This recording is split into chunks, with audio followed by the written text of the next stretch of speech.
croyez? Amen. J'aimerais vous inviter à ouvrir la parole de Dieu dans le livre de Josué. Josué chapitre 1er, à partir du verset 1er.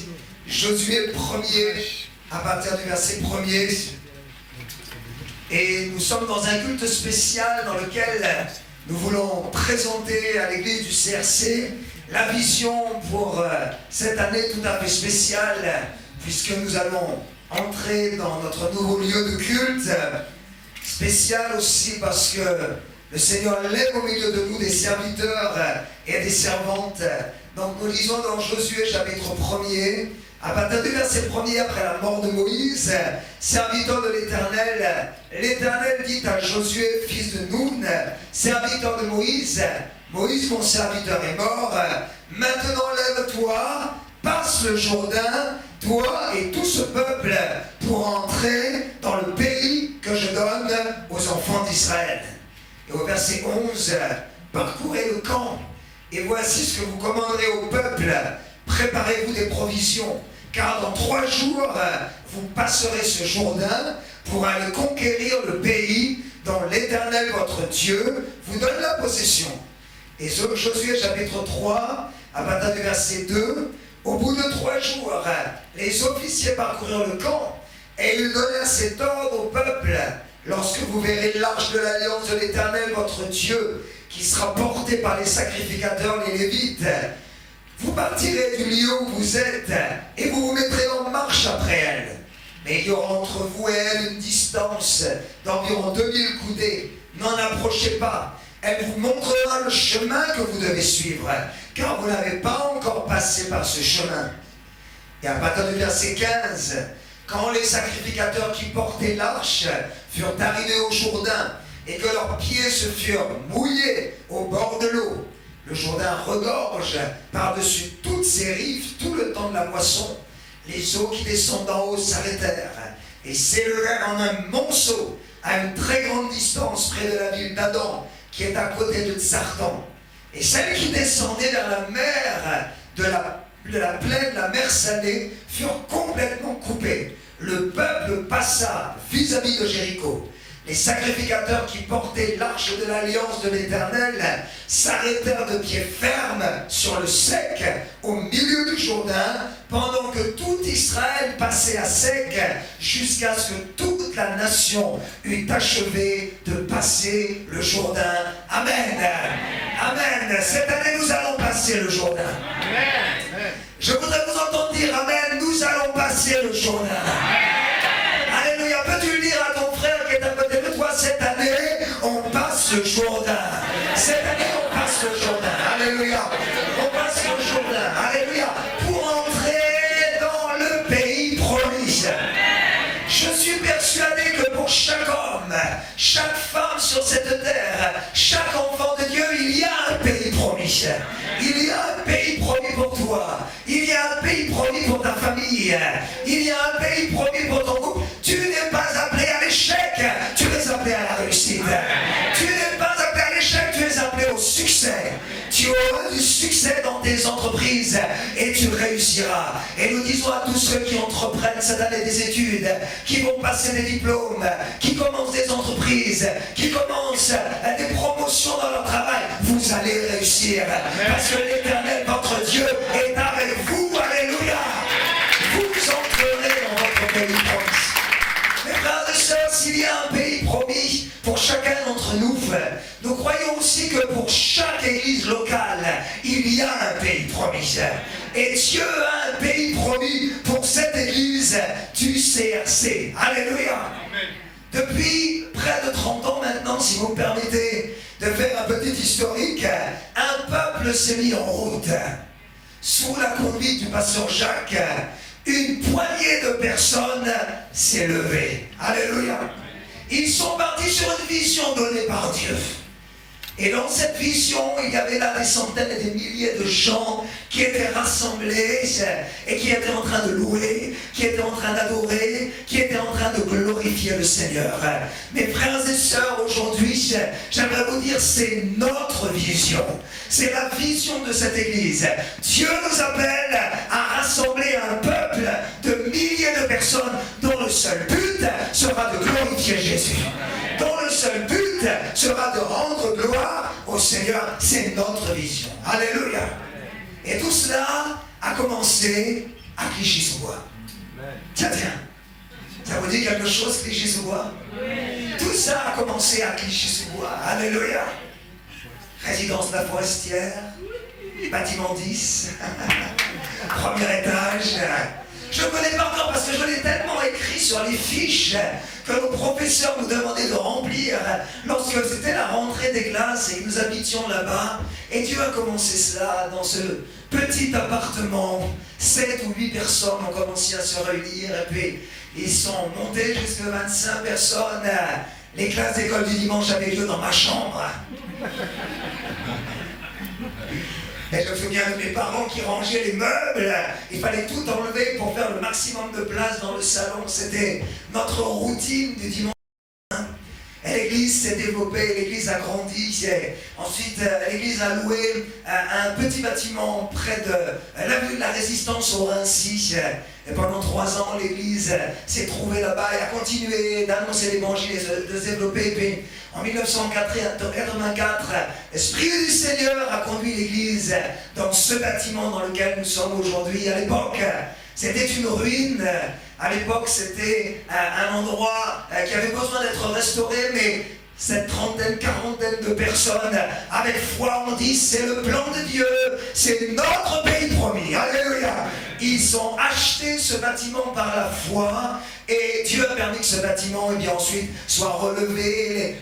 Les cultes se déroulaient en fait dans la moitié de cette salle puisque le bâtiment n'était pas restauré. Il y avait une 50aine de personnes et puis ensuite le bâtiment a été relevé. Il y a eu un premier culte et puis l'œuvre de Dieu a continué. Il y a eu un deuxième culte et puis l'œuvre de Dieu s'est développée encore. Il y a eu un troisième culte et nous en sommes arrivés là aujourd'hui. Et je vous dis, frères et sœurs, du CRC, Dieu nous engage dans cette année à passer une nouvelle étape. Nous allons franchir une nouvelle étape dans l'accomplissement de la vision et dans l'entrée dans le pays promis. Êtes-vous prêts?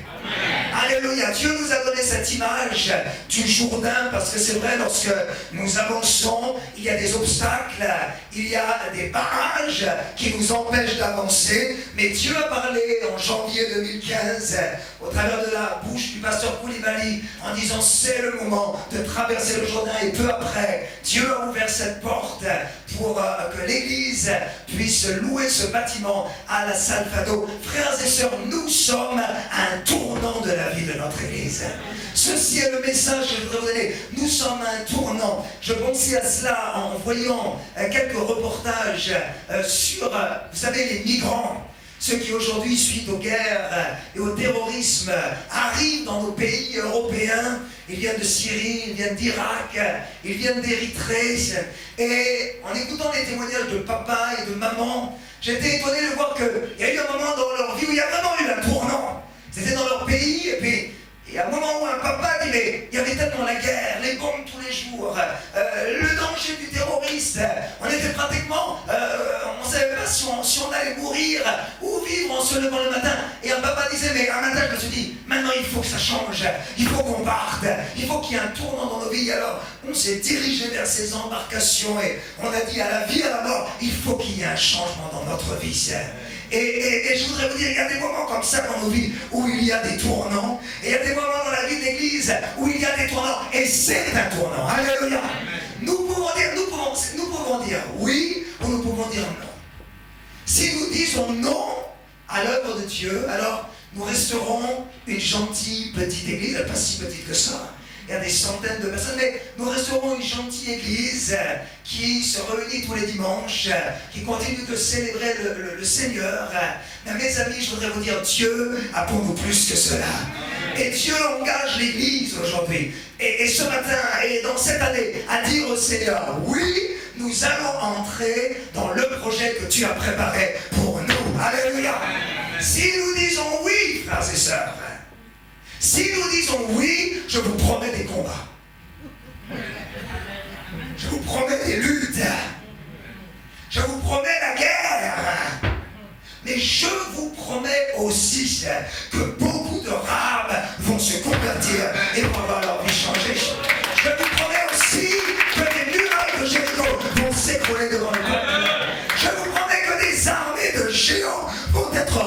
passer. Frères et sœurs, je vous promets que nous allons revenir les bras chargés des plus excellents fruits du pays. Oui, Dieu nous appelle à des combats, mais Dieu nous appelle à des victoires. Alléluia. Dans les années qui viendront, les gens viendront vers nous en pleurant, en disant merci d'avoir osé, merci d'avoir osé entrer dans le pays que Dieu avait préparé, parce qu'aujourd'hui nous sommes guéris, aujourd'hui nous sommes bénis, aujourd'hui nos familles sont restaurées. Mais il est vrai, et c'est important de le dire, que le Jourdain peut nous faire peur. Il est vrai que je crois que si nous pensons aux familles, si nous pensons aux papas qui arrivaient avec leurs bébés près du Jourdain, si nous pensons aux mamans qui serraient leurs enfants contre elles, je pense que tout de même dans le cœur de ces parents, il y a eu des craintes. Lorsqu'ils ont vu ce Jourdain en furie, mais ils se sont dit, mais où Josué nous emmène? Où Josué nous conduit? On va droit vers la mort. On va droit vers quelque chose de difficile. Oui, nous pouvons avoir peur, frères et sœurs. Mais ce matin, de la part de Dieu, je voudrais dire à l'Église, n'ayez pas peur. N'ayez pas peur dans le nom de Jésus. J'aimerais que tu dises à ton voisin, mais n'aie pas peur. N'aie pas peur, n'aie pas peur, n'aie pas peur. N'aie pas peur. Alléluia. Alléluia. De quoi pouvons-nous avoir peur? Vous avez peur du lieu d'abord, à Clichy-sous-Bois. Clichy-sous-Bois. Tu ne voulais pas aller là-bas, moi non plus. Tu ne pensais pas que ce serait à Clichy-sous-Bois, moi non plus. Tu aurais aimé Paris 16e. Au moins Vincennes.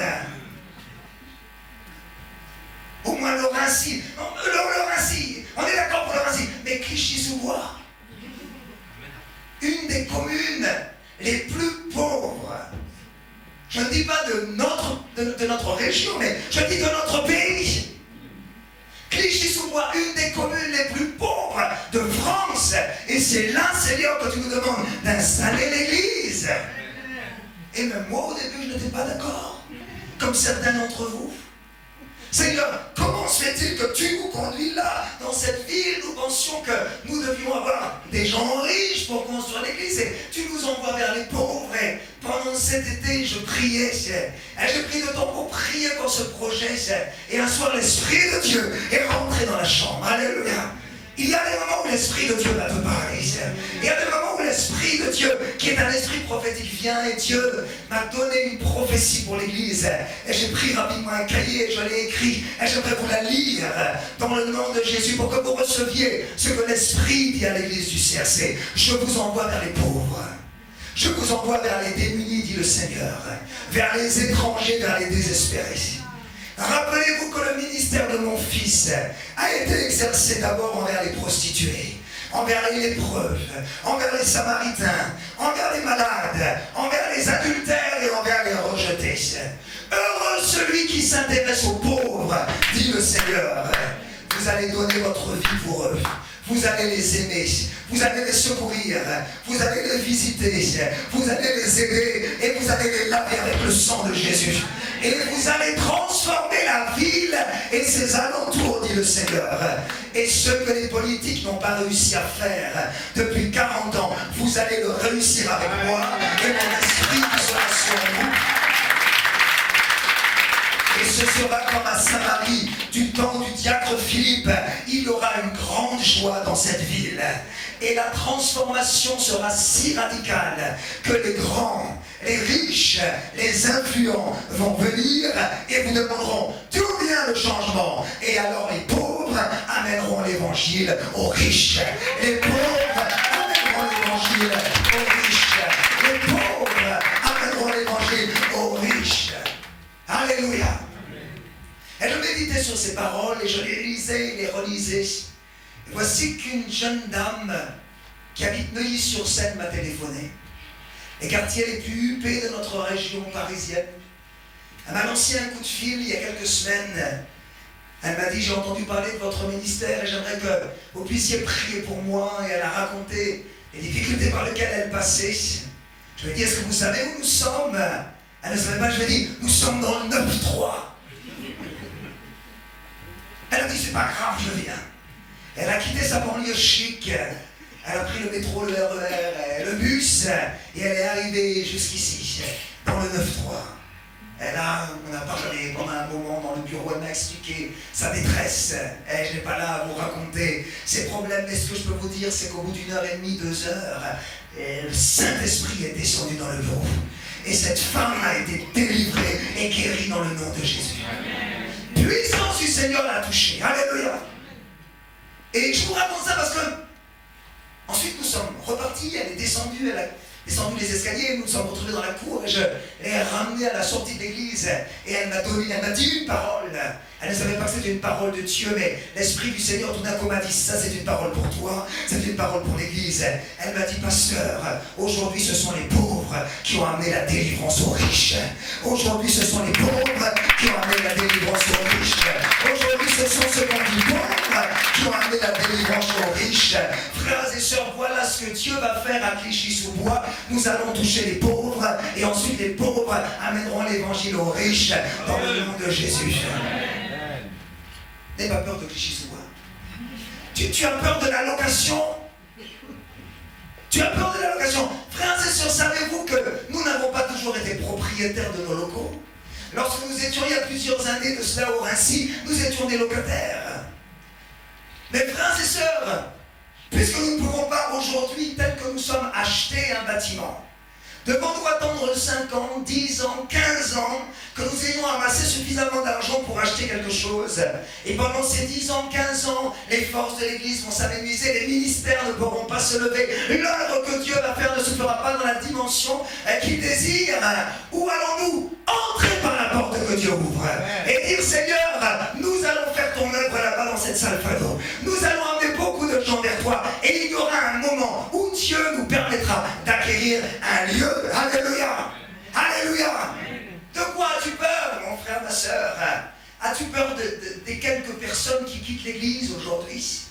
Parce qu'ils ne sont pas d'accord, parce qu'ils voient les choses autrement. J'aimerais te dire, mon frère, ma soeur, avec la petite expérience que nous avons dans le Seigneur, chaque fois que l'Église veut avancer, chaque fois que l'Église veut faire un pas de foi, il y a toujours des hommes et des femmes qui partent, soit parce qu'ils ont peur, soit parce qu'ils ne sont pas d'accord. Mais je veux te dire, la seule tristesse qu'il y a dans mon cœur pour eux, c'est de dire dommage, parce qu'ils vont rater la gloire de Dieu. Dommage parce qu'ils vont rater la bénédiction de Dieu. Dommage parce qu'ils vont passer à côté de ce que Dieu veut faire dans l'Église et au travers de leur vie. Ne t'arrête pas à cause de ceux qui quittent l'église, mais toi, dis, je vais entrer là dans cette vision parce que je veux vivre l'accomplissement de la promesse du Seigneur. Amen. Amen. De quoi as-tu peur? Des 15 000 euros? Notre frère Raoul, ça fait sourire vendredi matin lorsqu'il prêchait. Il me disait qu'il partageait la vision de l'église avec un frère et il y a un frère qui lui a dit, je suis d'accord avec toute la vision de la salle Fado, j'aime toute la vision de la salle Fado, je trouve tout le projet formidable, sauf les 15 000 euros. Je lui ai dit, moi c'est pareil, j'aime tout dans mon appartement sauf le loyer. Nous ne sommes pas inconscients en plaçant ce projet devant l'église. Nous savons la somme que cela représente. Nous savons ce que c'est que cette somme. Mais frères et sœurs, rappelons-nous d'abord qu'une trentaine de personnes ont acheté ici ce grand bâtiment. À l'époque, c'était quelque chose de fou. À l'époque, je dirais, c'est la folie et en même temps c'est la foi. Alléluia. C'est la foi. La Bible dit qu'il y a un don de foi. Et nous prions pour que vienne sur l'Église ce don des foi, ce don de foi dans ces semaines et dans ces mois qui arrivent. Oui, parfois ça semble une folie, mais c'est la foi du Seigneur, c'est la foi de Jésus. Frères et sœurs, ramenons ces 15 000 euros à la taille et à la grandeur de cette Église. Il suffit, et nous avons placé ça dans le journal, il suffit que 300 personnes décidées, déterminées, qui aiment cette église et qui en aiment la vision, se lèvent et disent, je vais ajouter tous les mois 50 euros à ma dîme et nous payons ce local. Amen. Dieu peut-il trouver au milieu de cette église 300 personnes? 300 personnes. Rappelez-vous que l'armée de Gédéon qui a vaincu les milliers de Madianites était une armée de 300 personnes. 300, je cherche, dit le Seigneur, je cherche 300 personnes qui vont se lever avec un amour pour cette maison et qui vont donner leur dîme, mais en même temps qui rajouteront 50 € en disant je veux ce grand lieu pour que l'évangile soit proclamé. Y a-t-il 300 personnes dans cette église qui sont prêts à faire cet effort? Amen. Si nous le faisons, Dieu multipliera. Si nous le faisons, Dieu bénira. Alors frères et sœurs, n'ayons pas peur, mais soyons reconnaissants. Parce que c'est une grave chose de mépriser la bénédiction de Dieu. C'est une grave chose de mépriser ce que Dieu donne. N'ayons pas peur. Ne nous effrayons pas. Ne nous épouvantons pas. Parce que ce n'est pas nous qui avons à avoir peur. C'est le diable qui doit avoir peur. Ce n'est pas toi qui dois avoir peur. C'est le diable qui doit avoir peur. Et lorsque les deux espions se rendent à Jéricho, ils vont entendre les paroles de Rahab. Et elle va dire, je le sais, le Seigneur vous a donné ce pays. La terreur que vous inspirez nous a saisis et tous les habitants tremblent devant vous. Alléluia. Est-ce que tu sais que le diable tremble devant cette église? Amen. Je ne vous entends pas. Amen. Est-ce que tu sais que le diable tremble devant cette église? Amen. Je le dis, ce n'est pas un slogan, c'est une réalité. Si le diable a voulu détruire cette église à de très nombreuses reprises et qu'il n'a jamais réussi, c'est parce qu'il tremble devant l'autorité, la puissance et l'onction et la vision que cette église transporte. Oui, il tremble devant cette église. Il tremble devant le peuple de Dieu. Il tremble en voyant ce que l'église va faire là-bas. Ces camps qui vont être ravagés, les personnes qui vont être sauvées et guéries. Et c'est pour ça qu'il dit, ne le faites pas. Ne le faites pas, ne le faites surtout pas. N'y allez, c'est dangereux, n'y allez surtout pas. Ne suivez pas ce qu'on vous dit, ne faites pas cela. Mais mes frères et sœurs, aujourd'hui l'église du CRC est debout. Aujourd'hui, je dis l'église du CRC est debout. Nous sommes debout devant ces plans, nous sommes debout devant ces manigances, nous sommes debout devant les ténèbres, nous sommes debout devant le diable, nous sommes debout devant ces démons, nous sommes debout devant ces maladies, nous sommes debout devant ces attaques. Et nous lui disons, quoi que tu fasses, nous allons le faire. Amen.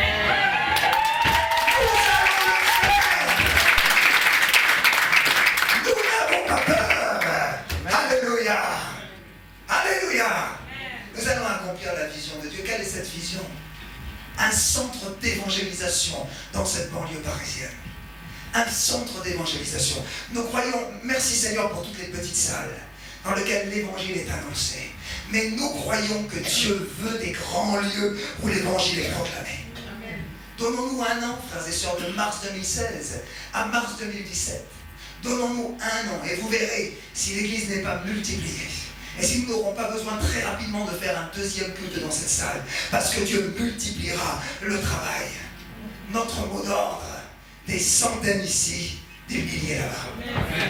Des centaines ici, des milliers là-bas. Des centaines ici, des milliers là-bas. Dis-le à ton voisin, des centaines ici, des milliers là-bas. Dis-le à ton voisin, des centaines ici, des milliers là-bas. Oh, nous allons répéter cela dans ces semaines et ces mois qui viennent. Des centaines ici, des milliers là-bas. Des centaines ici, des milliers là-bas. Alléluia. Nous n'allons pas louer ce lieu pour attirer tous les chrétiens de la région parisienne. Frères et sœurs, nous savons qu'il y a des églises dans cette région qui fonctionnent ainsi.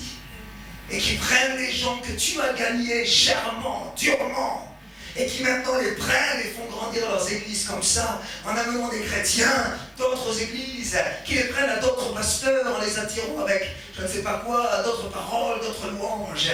Mes frères et sœurs, sincèrement, je plains ces pasteurs, parce que peut-être que les églises grandissent vite, mais elles sont tellement fragiles. Nous voulons construire une église solide. Nous voulons construire une église dans laquelle les gens ont rencontré Jésus ici.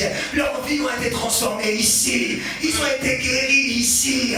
Ils se sont consacrés au Seigneur ici. Ils sont devenus les serviteurs et les servantes ici. Ils aiment la maison. Ils aiment la vision. Ils aiment l'église. Ils aiment les serviteurs. C'est ainsi que nous voulons construire l'église. Alléluia. Et nous croyons que ce centre sera un centre d'évangélisation pour cette région, mais jusque dans le monde. Alléluia. Le pasteur Jacques disait, il y a des portes qui s'ouvrent dans le monde. Et Dieu fera de cette base une base missionnaire pour que beaucoup entendent l'évangile, non seulement ici, mais dans le monde entier. Un centre d'évangélisation, un centre de formation pour nos enfants, pour nos jeunes. Frères et sœurs, je dis ceci, ce que nous faisons maintenant, nous le faisons non seulement pour nous, mais nous le faisons pour nos enfants, pour nos petits-enfants et pour tous ceux qui viennent derrière nous. Je disais cela à un papa il y a quelques semaines. Je disais, mais ce qu'on fait là, c'est aussi pour ta fille. Alléluia. Sa fille est une petite fille, c'est un bébé. Mais on le fait pour ta fille. Parce que dans ce lieu, tu vas grandir, mais ton enfant va grandir avec Jésus. Ton enfant va être formé dans le Seigneur. Ce centre sera un centre de formation pour nos enfants, pour nos jeunes, pour nos adultes, pour les personnes plus âgées, pour apprendre à vivre par la foi, pour apprendre à marcher avec Jésus, pour apprendre à réussir sa vie, à réussir son couple, à réussir son entreprise, à accomplir le plan de Dieu. Alléluia. Un centre d'évangélisation, un centre de formation, un centre de restauration où les gens peuvent venir blessés, brisés et commencer maintenant, guéris, à reconstruire leur vie sur les principes et les valeurs du royaume de Dieu. Amen. Alléluia, la vision est grande, mais le pays est excellent. Alléluia. Et maintenant il faut y aller. Alléluia. Maintenant, il faut y aller. Et j'aimerais maintenant dire trois choses importantes, trois conditions importantes si nous voulons passer ce Jourdain et entrer dans le pays promis. Il y a trois choses essentielles, fondamentales, que ce peuple avait. Et c'est la raison pour laquelle ils sont passés. Et la raison pour laquelle ils sont entrés dans le pays promis. La première, je ne voudrais pas y insister parce qu'elle est évidente. C'est qu'évidemment, pour passer ce Jourdain, il fallait la foi. Il fallait la foi. Alléluia. Est-ce que tu es un homme de foi? Nous sommes souvent avec nos bouches. Nous sommes souvent avec nos paroles. Nous sommes capables de crier, même quand nous sommes des gens de foi. Et Dieu ne nous appelle pas à crier, Dieu nous appelle à vivre cela. Face à ce projet, es-tu une femme de foi? Es-tu un homme de foi? Il était impossible pour ce peuple de passer le Jourdain s'il ne marchait pas par la foi. La preuve en est, c'est que Dieu dira tant que vous n'aurez pas mouillé vos pieds, tant que les sacrificateurs n'auront pas les pieds dans l'eau, ça ne s'ouvrira pas. Ça s'ouvrira au moment où tout le peuple sera en train de marcher, que le peuple est décidé en disant nous traverserons, c'est le moment où le miracle va se produire. Et je vous annonce des miracles dans le nom de Jésus. Je vous annonce l'ouverture du Jourdain dans le nom de Jésus. Je vous annonce l'ouverture de la Salvado au nom de Jésus. Mais cela se fera uniquement par la foi. Il est impossible de plaire à Dieu sans la foi. Ça se fera par la foi. Alléluia. Ah, c'est la première chose. La deuxième chose, c'est que pour traverser le Jourdain, eh bien, ils sont là, des sacrificateurs. Il fallait des sacrificateurs. Qu'est-ce qu'un sacrificateur? C'était simplement un serviteur dans l'Ancienne Alliance. C'était quelqu'un qui servait l'Éternel et en même temps qui servait le peuple. Et il est bien évident que si nous voulons accomplir cette grande vision, eh bien, il nous faut au milieu de nous beaucoup de gens qui sont sérieux, qui sont solides et qui servent le Seigneur. En voyant tous les visages tout au long de cette journée, j'étais reconnaissant au Seigneur parce qu'il y a au milieu de nous des centaines de personnes qui sont au travail, des centaines de personnes qui œuvrent. Certains, si on pouvait voir spirituellement les choses, ont des grandes cicatrices. Parce qu'ils ont combattu, ils ont vécu des combats avec Dieu, mais ils sont toujours là, alléluia, ils sont toujours au service. Et ce matin, mon message c'est de vous encourager, d'encourager tous ceux qui servent au milieu de cette église à être solides, à être fermes, à continuer à accomplir le service avec sérieux. L'église se construit avec vous, l'église se construit avec des gens solides, pas avec des gens qui sont là un jour, pas là le lendemain, là le mois prochain, pas là le mois suivant, avec des gens comme ces sacrificateurs qui sont là, qui tiennent leur place, qui gardent leur poste. Si l'église est là, c'est parce que tu es solide et que tu es à ton poste. Mais je voudrais aussi parler à ceux qui au milieu de nous n'ont peut-être pas encore leur place. Et c'est important que vous la trouviez. C'est pourquoi cette journée est organisée aujourd'hui. Dans la cour, vous trouverez tous ces stands. Peut-être y êtes-vous déjà passé tout à l'heure. Pourquoi ces stands sont là? Ce n'est pas seulement pour nous montrer l'ampleur de ce que fait l'Église, c'est bon de le voir, mais c'est surtout pour vous encourager, vous, à prendre votre place au milieu des services de l'Église. Peut-être tu dis, je ne sais pas quoi faire. J'aimerais te donner quelques idées. En tout cas, nous avons besoin de gens qui prient. Est-ce qu'il y a des gens qui aiment prier ici? J'aimerais vous dire, on a besoin d'intercesseurs qui se lèvent pour prier. On a besoin de musiciens. Voyez, on a besoin de pianistes ici. On a besoin de gens qui s'occupent de la sécurité. Il y a vraiment besoin de personnes qui s'occupent de la sécurité. On a besoin, voyez, nos frères qui sont en train de filmer, ceux qui sont dans le hall nous voient, parce que ces frères sont là, alléluia, qu'ils filment. Eh bien, nous avons besoin d'autres caméramans. Il nous manque des caméramans. Peut-être vous ne faites rien aujourd'hui dans l'église, mais vous dites peut-être je peux trouver ma place. Eh bien oui, allez sur le site, le stand du service média et ils vous expliqueront comment entrer dans ce service. Nous cherchons des mamans pour s'occuper des bébés, des moniteurs pour enseigner les enfants. Nous cherchons des équipiers pour aller auprès des sans-abri, des femmes prostituées. Nous cherchons des équipiers aussi pour s'occuper des enfants, pour aller dans les quartiers avec quartier libre. Mais le peuple entier doit traverser le Jourdain. Et si tu n'as pas encore ta place, c'est le moment aujourd'hui de dire Seigneur, montre-moi, parce que je veux avoir ma place au milieu de ce peuple. Alléluia. Frères et sœurs, mon message c'est préparons-nous. Il faut se préparer, alléluia. Avant d'entrer vraiment dans ce bon pays, il faut que l'église soit prête. Alléluia. Il y a maintenant 3 mois, nous avons présenté le projet à l'église, c'était au mois de juin. Et j'ai aimé ce qu'une sœur est venue me partager à la fin de la rencontre. Elle m'a dit, pasteur, si je compte bien, depuis juin jusqu'à mars, ça fait 9 mois. Et elle me dira, c'est le temps d'une grossesse. Amen. Elle m'a dit, pasteur, quand tu as annoncé cela, eh bien, ça a été comme la conception de ce projet. Alléluia. C'était comme si le projet démarrait. On nous annonçait l'heureux événement. Alléluia. Et je dis, mais ça, c'est une image formidable. Alléluia. Dans 9 mois, nous allons voir ce bébé naître. Alléluia. Alors, frères et sœurs, nous sommes 3 mois après. Et j'aimerais vous dire, nous avons fait une échographie. Le bébé va bien. Le bébé va bien. Alléluia. Nous sommes bientôt sur le point de signer le bail. Alléluia. Nous allons bientôt signer le bail pour pouvoir entrer dans ce lieu. Je veux encourager tous ceux qui chantent, et la chorale, et le groupe de louanges, et tous ceux qui se retrouvent sur cette estrade. Il est en train de se construire là-bas une magnifique estrade. Alléluia. Nous pourrons avoir non seulement une chorale de 30-40 personnes, mais une chorale avec 100 personnes. Alléluia. Je vois Augustin devant qui dit Amen. Alléluia. Dieu est en train de bâtir cela. Alléluia. Dieu est en train de le faire. Mais préparons-nous. Il nous reste 6 mois. Alléluia. La grossesse avance. Préparons les choses pour que tout soit prêt pour accueillir notre bébé. Alléluia. Premièrement, il nous faut être là avec des serviteurs qui sont debout. Il nous faut aussi la foi. Et puis enfin, j'aimerais dire autre chose importante. C'est que si nous voulons entrer dans le pays promis, eh bien il nous faut aussi des Josué. C'est-à-dire qu'il nous faut des ministères. Alléluia. Il faut des hommes, des femmes qui conduisent le peuple de Dieu. Alléluia. Et j'aimerais dire ceci, j'aimerais dire que l'Église n'est pas une démocratie. L'Église, elle est conduite par les ministères. L'Église, elle est conduite par des hommes, des femmes que Dieu a choisis et qu'il a oint pour ramener son Église dans le pays promis. C'est pour ça que je veux vous dire, Église du CRC, laissez les ministères conduire l'Église. Laissez les ministères diriger l'Église. Parce qu'il y a toujours des personnes qui parfois n'ont même pas été capables de diriger un groupe de maison de 10 personnes et qui veulent expliquer aux pasteurs et aux ministères comment le faire. Ils ont toujours une meilleure idée. Ils savent toujours mieux comment faire les choses. Mais mes amis, ceux qui ont les plans de la maison, ce sont les ministères. Laissez les ministères conduire l'Église.